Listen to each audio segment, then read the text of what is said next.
사랑하는 성도 여러분, 오늘 여러분의 마음에 하나님의 평강이 가득하기를 기도합니다. 잠시 세상의 분주함을 내려놓고 우리 영혼을 향한 하나님의 음성에 귀 기울이는 귀한 시간이 되기를 소망합니다. 우리가 나누는 이 말씀이 여러분의 믿음에 깊은 울림과 은혜를 더한다면 주저하지 마시고 이 영상을 공유하고 구독하여 더 많은 영혼에게 하나님의 사랑을 전하는 통로가 되어주시길 부탁드립니다. 이 선한 사역에 동참하시는 모든 분들의 삶에 하나님의 놀라운 축복이 함께하시기를 기도합니다. 자, 이제 오늘의 주제로 들어가 보겠습니다. 친구여, 잘 들어보십시오. 우리가 예수 그리스도를 믿고 구원받는 그 순간 우리 안에는 성령 하나님께서 내주하시기 시작합니다.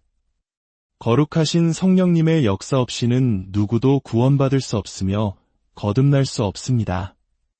그러므로 구원받은 모든 성도의 마음 안에는 성령님이 살아 계십니다. 하지만 성령님께서 우리 안에 거하시는 것과 우리가 성령님 안에 온전히 잠기는 것, 즉 성령으로 세례를 받는 것은 또 다른 차원의 경험입니다. 이것을 쉽게 이해하기 위해 비유를 들어보겠습니다. 제가 물 한 잔을 떠서 마셨다고 상상해 보십시오. 이제 그 물은 제 안에 있습니다. 이것이 바로 성령님의 내주, 즉 우리 안에 거하시는 상태와 같습니다. 그러나 제가 옷을 입은 채로 거대한 수영장으로 뛰어든다면 어떻게 될까요? 이제는 제가 물 안에 완전히 잠기게 됩니다. 머리부터 발끝까지 물에 휩싸여 그 안에 거하게 되는 것이죠. 이것이 바로 성령 세례의 개념입니다. 성경에서 세례를 의미하는 헬라어 단어는 밥티조입니다. 이 단어의 본래 뜻은 완전히 담그다, 물에 잠기게 하다입니다. 즉, 성령 세례란 성령님 안에 우리가 온전히 잠기는 것, 그분의 능력과 임재에 완전히 둘러싸이는 것을 의미합니다. 그분이 가지신 모든 것 안에 내가 거하게 되는 놀라운 경험입니다. 주님을 찬양합니다. 예수님께서는 부활하신 후 사도행전 1장에서 제자들에게 이렇게 말씀하셨습니다. 아직 예루살렘을 떠나지 말고 아버지께서 약속하신 것을 기다리라. 여기서 아버지의 약속이라는 표현에 주목해야 합니다. 그 약속이라고 단 하나의 특별한 약속을 지칭하고 있습니다. 구약시대를 돌아보면 하나님께서는 이스라엘 백성에게 수많은 약속을 주셨습니다. 땅에 대한 약속, 자손에 대한 약속 등 셀 수 없이 많았죠. 하지만 그 모든 유대인들은 그 수많은 약속들 중에서도 가장 위대하고 궁극적인 아버지의 약속이 무엇인지 알고 있었습니다. 그것은 이사야, 예레미야, 학개, 그리고 요엘과 같은 선지자들을 통해 거듭거듭 예언된 것이었습니다. 바로 하나님께서 당신의 영, 즉 성령을 모든 육체 위에 물 붓듯이 부어주시겠다는 약속이었습니다. 그들은 모두 아버지의 약속이 바로 성령님의 선물을 의미한다는 것을 마음 깊이 이해하고 기다리고 있었습니다. 사도 바울은 갈라디아서에서 이렇게 선포합니다. 그리스도께서 우리를 위하여 저주를 받은 바 되사 율법의 저주에서 우리를 속량하셨으니 이는 그리스도 예수 안에서 아브라함의 복이 이방인에게 미치게 하고 또 우리로 하여금 믿음으로 말미암아 성령의 약속을 받게 하려 하심이라. 보십시오. 하나님의 모든 축복은 결국 이 하나의 약속, 성령의 약속으로 기결됩니다. 그래서 예수님께서는 제자들에게 아버지의 약속을 기다리라고 말씀하셨을 때 굳이 길게 설명할 필요가 없으셨습니다. 제자들은 그 말씀의 의미를 정확히 알고 있었기 때문입니다. 예수님은 이어서 말씀하십니다. 요한은 물로 세례를 베풀었으나 너희는 몇 날이 못되어 성령으로 세례를 받으리라. 예수님께서 죽음에서 부활하신 날은 유대인의 절기로 초실절, 즉 첫 열매를 드리는 날이었습니다. 바로 그날 제자들은 부활하신 주님을 만나 믿음으로 거듭났습니다. 성령님께서 그들 안에 내주하시기 시작한 것입니다. 하지만 그로부터 50일이 지난 오순절날 그들은 드디어 성령으로 세례를 받는 체험을 하게 됩니다. 그들이 성령 세례를 받았다는 것을 우리가 어떻게 알 수 있을까요? 성경은 이렇게 기록합니다. 그들이 다 성령의 충만함을 받고, 여기서 말씀이 끝났어도 충분했을지 모릅니다. 하지만 성경은 덧붙여 말합니다. 성령이 말하게 하심을 따라 다른 언어들로 말하기를 시작하니라. 이것이 바로 성령 세례의 첫 번째 외적인 증거, 방언입니다. 성령님께서 우리의 혀에 새로운 언어를 주시는 것입니다. 주님을 찬양합니다. 사탄은 바로 이 지점을 가장 두려워합니다. 그래서 사탄은 세상 사람들의 입을 통해 속삭입니다. 방언하는 사람들은 이상해. 자기가 무슨 말을 하는지도 모르잖아. 사탄은 우리가 방언으로 기도하는 것을 멈추게 하려 합니다. 왜냐하면 사탄은 우리가 방언으로 기도할 때 그 내용을 전혀 알아들을 수도 해독할 수도 없기 때문입니다. 어떤 이들은 오순절에 제자들이 했던 방언은 세상에 존재하는 외국어였다고 주장합니다. 물론 그럴 수 있습니다. 그러나 중요한 것은 그 말을 하는 제자들 자신에게는 전혀 배운 적 없는 완전히 낯선 언어였다는 사실입니다. 그것은 초자연적인 언어였습니다. 할렐루야. 여기서 아주 중요한 점이 있습니다. 누가 말했습니까? 성령님께서 직접 말씀하셨나요? 아닙니다. 성경은 그들이 말했다고 분명히 기록합니다. 많은 사람들이 방언 기도를 오해합니다. 성령님이 내 입을 열어서 말하게 해주시길 기다리고 있어요. 아닙니다. 성경을 자세히 보십시오. 그들이 성령으로 충만하여 성령님이 방언으로 말씀하셨다라고 기록되어 있지 않습니다. 그들이 성령의 충만함을 받고 성령이 말하게 하심을 따라 그들이 다른 언어들로 말하기 시작했다고 되어 있습니다. 즉, 성령님은 우리에게 말할 내용을, 발음을 주십니다. 하지만 그 소리를 입 밖으로 내는 것은 바로 우리 자신입니다. 우리가 믿음으로 입을 열어 그 소리를 발음해야 합니다. 수동적으로 기다리는 것이 아닙니다.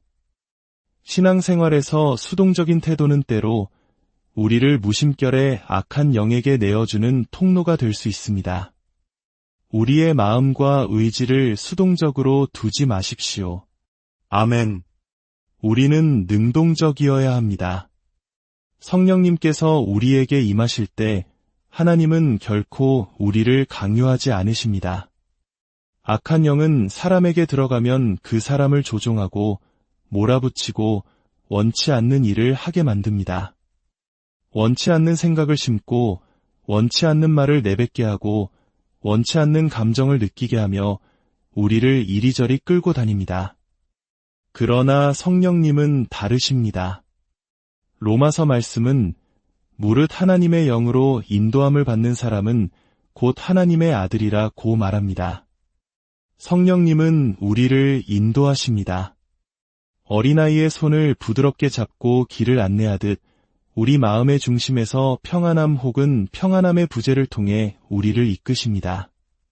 결코 우리를 강압적으로 몰아가지 않으십니다. 옛날 이스라엘 제사장들이 언약궤를 메고 요단강에 들어설 때를 기억해 보십시오. 그들이 믿음의 발걸음을 내디뎌 그들의 발이 요단강 물에 닿았을 때 비로소 하나님께서 강물을 가르셨습니다. 제사장들이 먼저 믿음으로 행동해야 했습니다. 이와 마찬가지로 우리도 믿음으로 입을 열어 말하기 시작해야 합니다. 성령이 주시는 발음을 따라 말하기 시작할 때 놀라운 기도의 문이 열리는 것입니다. 할렐루야. 만약 당신이 아직 이 경험을 하지 못했다면 저는 당신이 성령 세례의 은사를 받기를 간절히 원합니다.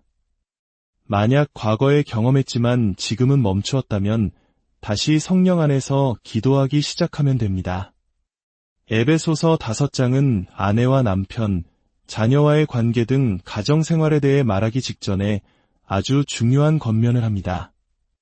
술 취하지 말라 이는 방탕한 것이니 오직 성령으로 충만함을 받으라. 여기서 성령으로 충만함을 받으라는 헬라어 원문은 현재 수동태 명령형으로 되어 있습니다. 이것은 한 번 받고 끝나는 것이 아니라 계속해서 끊임없이 성령으로 충만케 됨을 허락하라는 의미입니다. 그렇다면 어떻게 계속해서 충만함을 받을 수 있을까요? 바로 다음 구절이 그 방법을 알려줍니다. 쉼표 뒤에 이렇게 이어집니다. 시와 찬송과 신령한 노래들로 서로 화답하며 너희의 마음으로 주께 노래하며 찬송하며. 여기서 화답하며 노래하며 등의 단어들은 현재 능동태로 쓰였습니다.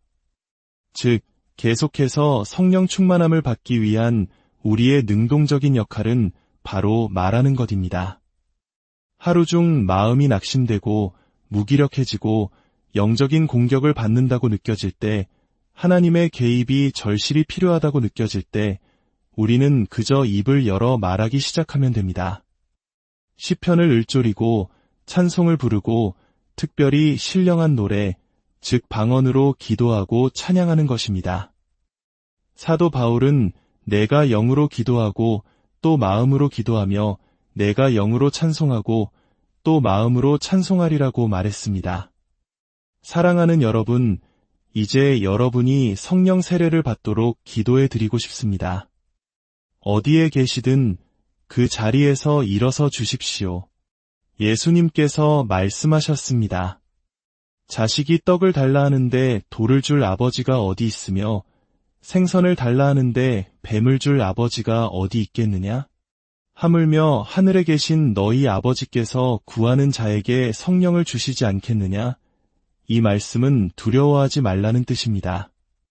당신이 주 예수 그리스도의 이름으로 하늘 아버지께 성령 세례를 구할 때 결코 다른 악한 영이나 뱀과 같은 것을 받지 않을 것입니다. 이것은 선물입니다. 선물은 그저 믿음으로 받기만 하면 됩니다. 이제 어디에 계시든지 두 손을 하늘을 향해 드십시오. 그리고 저를 따라 진심으로 기도해 주십시오.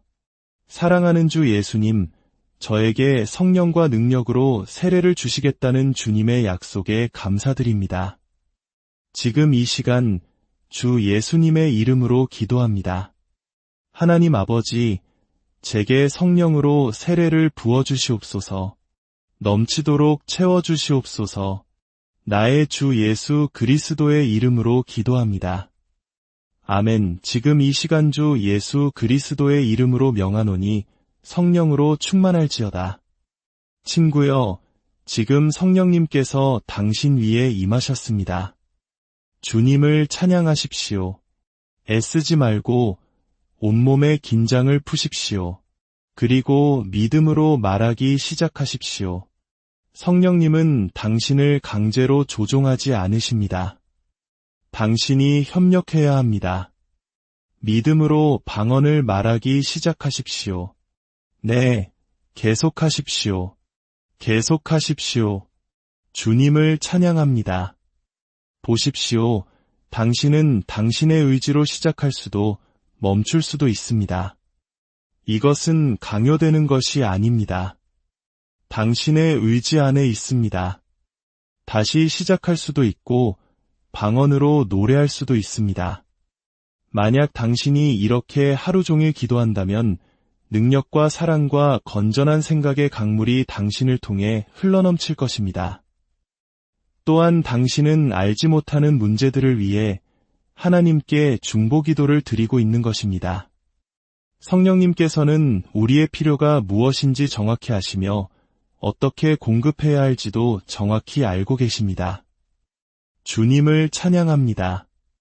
부디 이 성령 충만의 삶을 매일 누리시기를 바랍니다.